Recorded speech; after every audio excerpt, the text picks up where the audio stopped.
Assalamualaikum warahmatullahi wabarakatuh. Saya Muhammad Ramadhani dari Universitas Islam Majapahit akan mempresentasikan makalah saya bertemakan tentang bisnis internasional dari bab 2 hingga bab 12.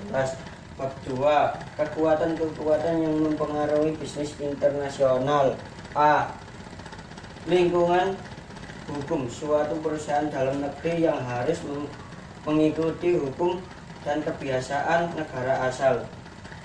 Hukum negara asal maupun hukum negara tujuan dapat sangat mempengaruhi dalam perusahaan internasional menjalankan bisnisnya.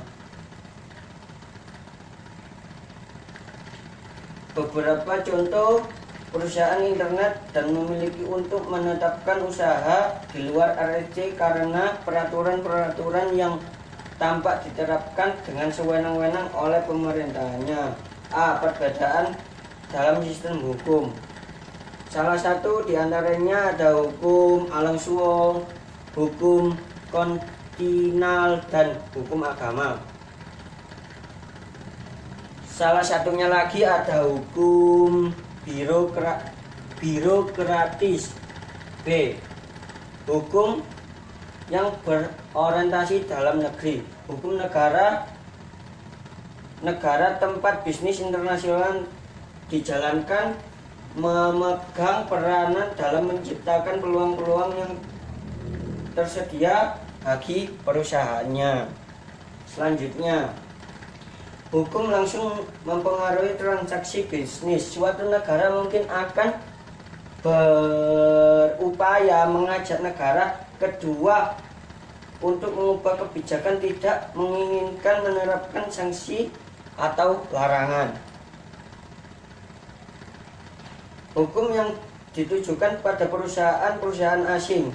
Sering ketika pemerintah kini memperoleh kekuasaan mereka untuk memindahkan kepemilikan sumber daya sektor swasta dan sektor pemerintahan.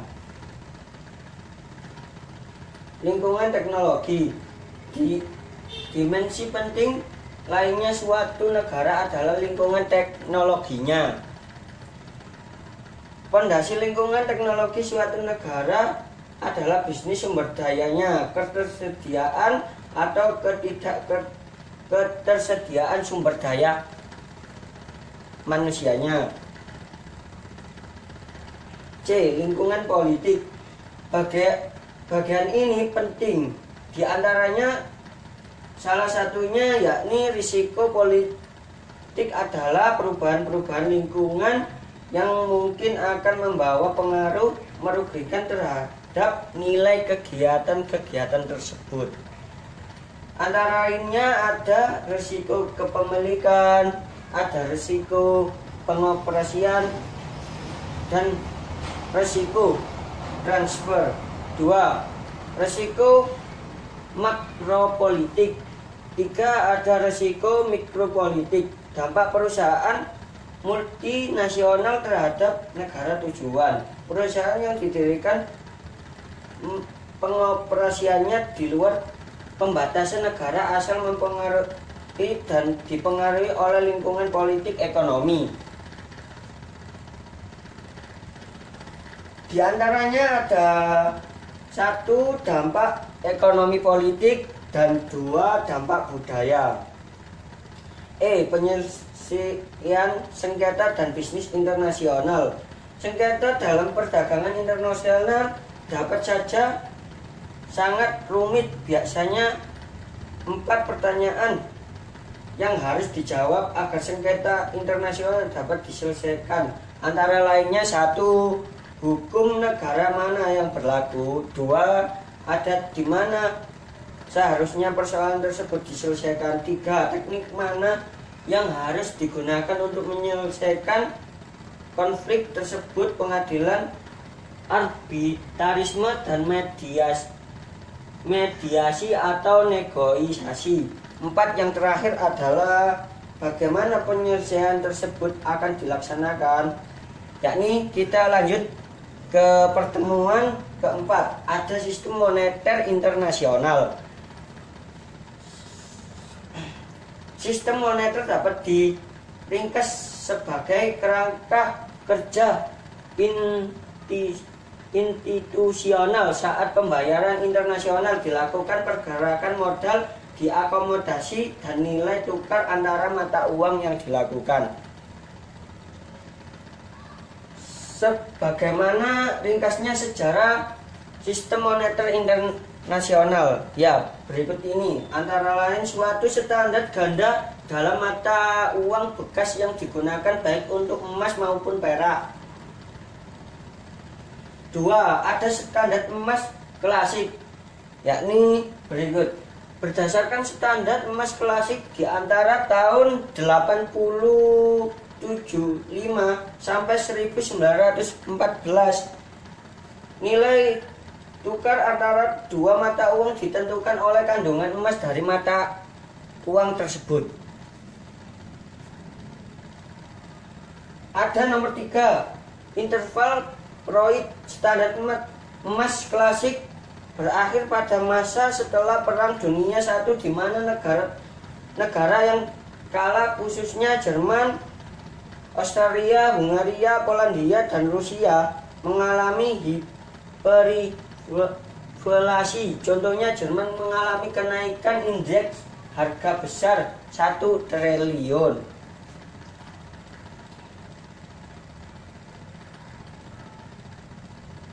Nomor 4, ada sistem Bretton Woods untuk mencegah kembali terjadinya nasionalisme ekonomi dengan aturan main yang tidak jelas selama interval Freud. Perwakilan 44 negara ditemu di Bretton Woods, New Hampshire 1944.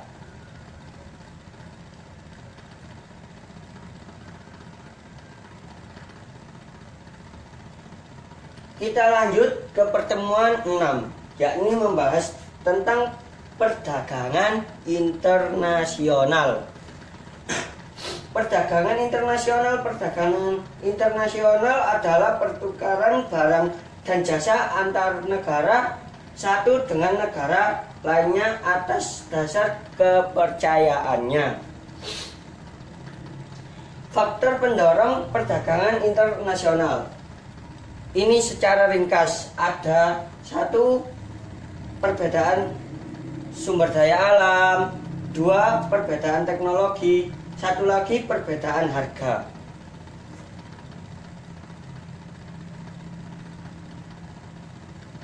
Kita lanjut ke pertemuan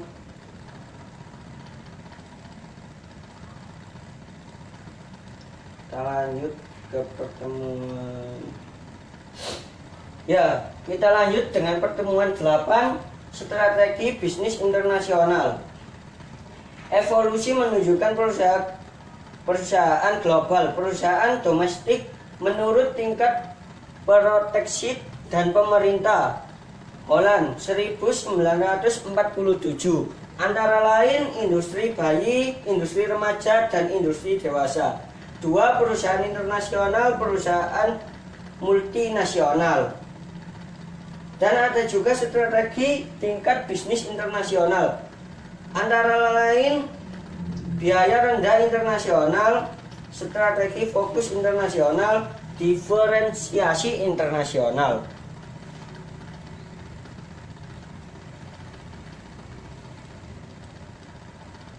Ya, kita lanjut ke pertemuan 10, yakni membahas karakteristik wirausaha nasional yang sukses. 1. Memiliki misi dan peduli sosial kuat. Kepedulian terhadap masalah yang ada di masyarakat membuat usaha ini memiliki misi sosial. 2. Memiliki pensiun yang sejalan dalam misi usaha sosial Anda. Komitmen dan dedikasi Anda menantinya juga akan mempengaruhi oleh karakteristikan terhadap masalah sosial yang diangkat serta pensiun Anda untuk menjalankan usaha tersebut.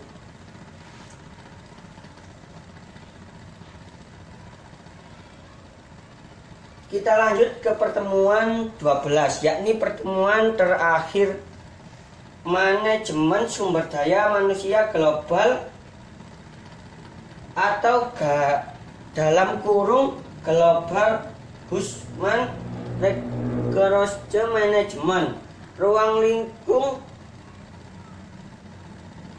lingkup SDM global secara umum diwiling dalam Dassler 2008, membatasi ruang lingkup manajemen SDM global meliputi fungsi MSDM, tipe kerja, dan negara yang terlibat. Sebagai berikut, fungsi MSDM ada 4, yakni fungsi akuisisi meliputi perencanaan, penarikan, dan sosialisasi.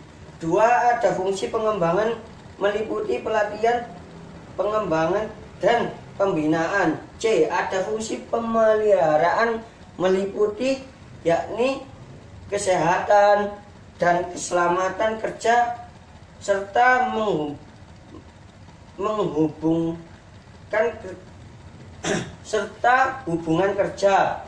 D, motivasi meliputi evaluasi, penghargaan, kompensasi, dan disiplin.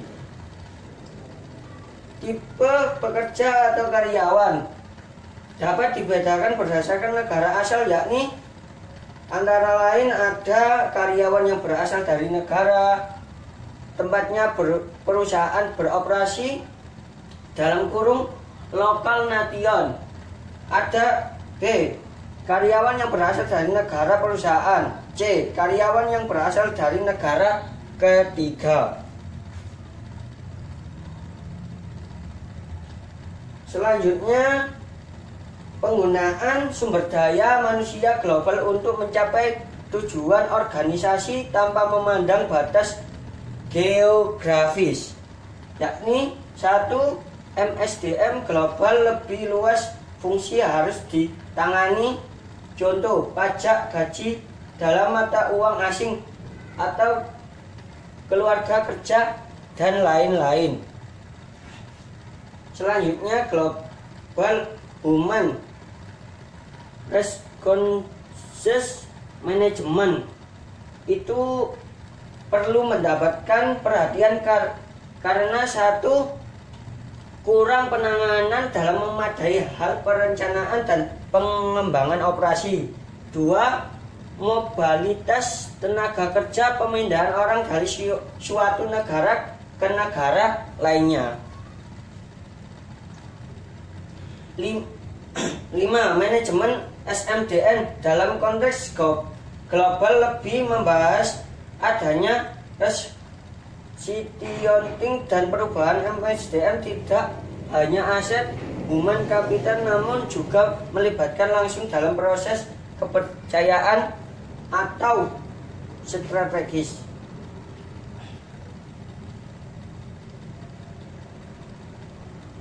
Tantangan kedua yakni pengetahuan, inovasi, penyebaran pengetahuan praktek yang paling canggih ke seluruh organisasi. Tantangan ketiga adalah fokus kapabilitas atau kompetisi menghadapi lingkungan bisnis.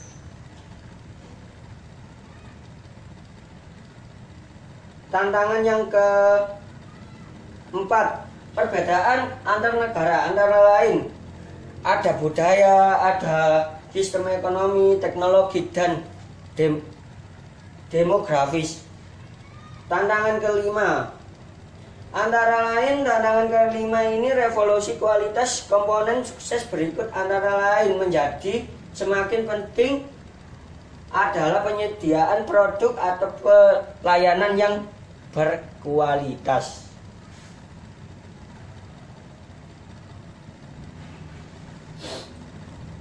Ya, selanjutnya membahas tentang kekuatan, kelemahan tenaga kerja, kualitas dan komposisi yang diangkat kerja yang ada merupakan bahan pertimbangan yang penting pada tiap bidang usaha. 2. Negara yang rendah angka kelahirannya, tenaga kerja menjadi kelemahan kekurangan dari segi jumlah penduduk. Selanjutnya membahas tentang kualitas dan komposisi tenaga kerja. 1. Kualitas tenaga kerja yang ditentukan oleh sikap dan pendidik atau keahlian yang dimiliki tenaga kerja tersebut. 2. Kualitas tenaga kerja yang ditentukan oleh banyaknya tenaga kerja dan keahlian untuk memenuhi kepentingan usaha tersebut. 3. Ada komposisi angkatan kerja, yakni berbaur orang yang tersedia untuk bekerja segi umur, yakni dari umur remaja, tua, manula.